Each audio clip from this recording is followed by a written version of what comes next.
Hello friends, welcome back to my channel সমাপ্তি সৌরভ চ্যানেলে তোমাদের সবাইকে স্বাগত জানাই। তো অনেক অনেক অনেক শুভেচ্ছা রইল তোমাদের আজকে। তো শুভ দীপাবলির শুভেচ্ছা। তোমরা সবাই কেমন আছো? আসলে সবাই খুব ভালো আছো, আর আমরা কেমন আছি তোমরা তো দেখতেই পাচ্ছ। তো আজকে আমরা সবাই সব বোনগুলো মিলে বেরিয়ে গেছি আজকে পুজো মণ্ডপে ঠাকুর দেখতে। তো কটা ঠাকুর দেখছি না দেখছি, কেমন এনজয় করছি তোমাদের সাথে একটু শেয়ার করবো বলে এই ব্লগটা করা। তো তোমরাও দেখো, তোমরাও একটু এনজয় করো। আর তোমরা কে কীরকম এনজয় করছো সেটাও আমাকে কমেন্টে জানিও। কে কটা ঠাকুর দেখলে সেগুলো একটু কমেন্টে জানিও। তো এই যে দেখো কত সুন্দর লাইট দিয়েছে, তো পুরো রাস্তাটায় লাইট দিয়েছে, তো খুব ভালো লাগছিলো, আর লাইটগুলো খুব সুন্দর দিয়েছে। আর এই যে দেখো সবাই মিলে বেরিয়ে পড়েছি ঠাকুর দেখতে। তো অনেক দিন পর আবার ব্লগ ভিডিও শুরু করলাম, তো বেশ ভালোই লাগছে। তো অনেক দিন হয়ে গেল তোমাদের সাথে কোনো কিছু শেয়ার করতে পারছিলাম না। তো সংসারের কাজ থাকে, বাড়ির অনেক কাজ থাকে, সেই হিসেবে করে উঠতে পারি না, ব্লগ করে উঠতে পারি না, তোমাদের সাথে কথাও বলতে পারি না। তো আজকে মনে হলো যে ঠাকুর দেখতে যখন যাচ্ছি সেহেতু তোমাদের সাথে একটু শেয়ার করি, তোমাদেরকে দেখাই। তো প্যান্ডেলটা দেখো কত সুন্দর করেছে, খুব সুন্দর করেছিল প্যান্ডেলটা, সাজিয়েছে খুব সুন্দর, তো খুবই ভালো লাগছিল। তো প্রথমে তো দেখলে একটা ঠাকুর দেখেছি, আর এটা হচ্ছে তোমার দ্বিতীয় নম্বর ঠাকুর মা কালী। তো দেখো খুব সুন্দর মুখখানা করেছে।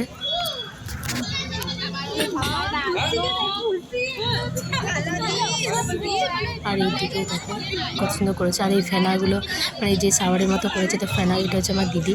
তো ফেনাগুলো নেওয়ার জন্য আমার মেয়ে খুব কাঁদছিল যে নেবো নেবো করছিল। তো রাত্রেবেলা ঠান্ডা লেগে যাবে সেই জন্য আমি দিতে দিচ্ছিলাম না, ও কাঁদছিল। আর এটা হচ্ছে আমার বোন, ছোটো বোন। এই যে দেখো মেয়েকে নিয়ে আমি বুলাচ্ছি, মেয়ে আমার কাঁদছে, বলছে কিছু খাওয়াতে হবে, না হলে ফেনাগুলো করতে হবে, ভাত দিতে হবে। আর এইদিকে দেখো একটা মেয়ে কাঁদছে বসে বসে। একটা মেয়ে বলতে ওটা আমার দিদিরই মেয়ে। তো দুজনেতে খুব জ্বালাচ্ছিলো আমাদেরকে। তো আমি ভাবছিলাম হয়তো ঠাকুর দেখতে যেতেই দেবেন আমাদেরকে, যা করছিল। আর এই যে আমার ছোট বোন দেখো, দেখলেই তো তখন। আর এই যে সবাই আসছে পেছনে, তো আমি এগিয়ে গেছি।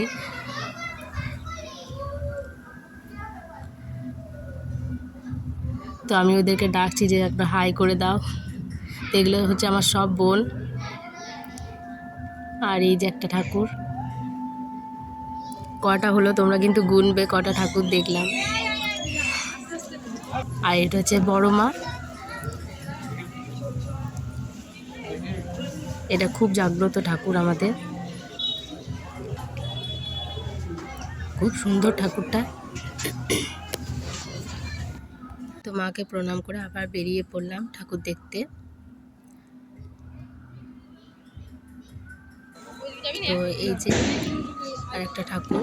তো পুরো রাস্তাটা তো ব্লগ করা সম্ভব নয়, সেই জন্য কিছু কিছু যেয়ে করছি, তোমাদেরকে দেখাচ্ছি। আর অনেকটা রাস্তা হাঁটতে হয়, অত হাঁটাও তো সম্ভব নয়। আর এই যে আর একটা প্যান্ডেল দেখো, এখানে প্যান্ডেলটা বেশ সুন্দর করেছিল, বেশ ভালোই লাগছিল। এই যে মাকে দেখো কত সুন্দর লাগছে, খুব সুন্দর ঠাকুরটা করেছে।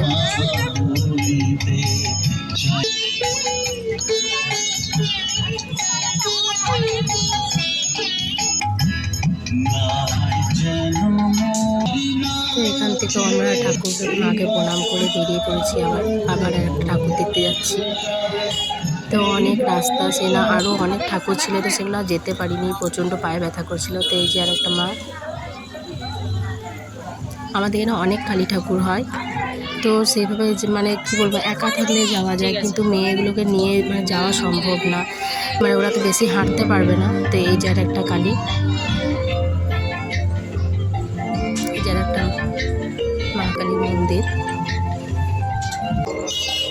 আর ওখান থেকে বেরিয়ে পড়ছি। এই যে এটা হচ্ছে আমাদের পাড়ার মন্দির, এটা হচ্ছে আমাদের পাড়ার লাইটিংগুলো। তো দেখো কত সুন্দর করেছে লাইটগুলো, খুব সুন্দর লাগছিলো। তো এইদিকে হচ্ছে আমাদের বাড়িটা। তো সব শেষে আমাদের এইদিকেই ঢুকলাম, যে একবারই এখানে ঠাকুর দেখিয়ে পরে আমরা চলে যাবো। তো এটা হচ্ছে আমাদের ক্লাবের ঠাকুর। তো মাকে প্রণাম করে আবারও বেরিয়ে পড়েছি, এই যাবো ঘর যাব। তো মেয়ে আমার খুবই কাঁদছিল, তো বাড়ি চলে এসেছি। তো আজকের মতো এখানেই শেষ, তো আর ভিডিও করছি না, আর ঠাকুর দেখতেও আর যাচ্ছি না। তো তোমাদের কেমন লাগলো অবশ্যই কমেন্টে জানিও, যে কেমন লেগেছে। একটা সাবস্ক্রাইব করে দিও, এদিকে আমার দিদিটাও রিলস বানাচ্ছে। তো দেখা হচ্ছে নেক্সট ভিডিওতে, ভালো লাগলে অবশ্যই একটা সাবস্ক্রাইব করে দিও। বাই।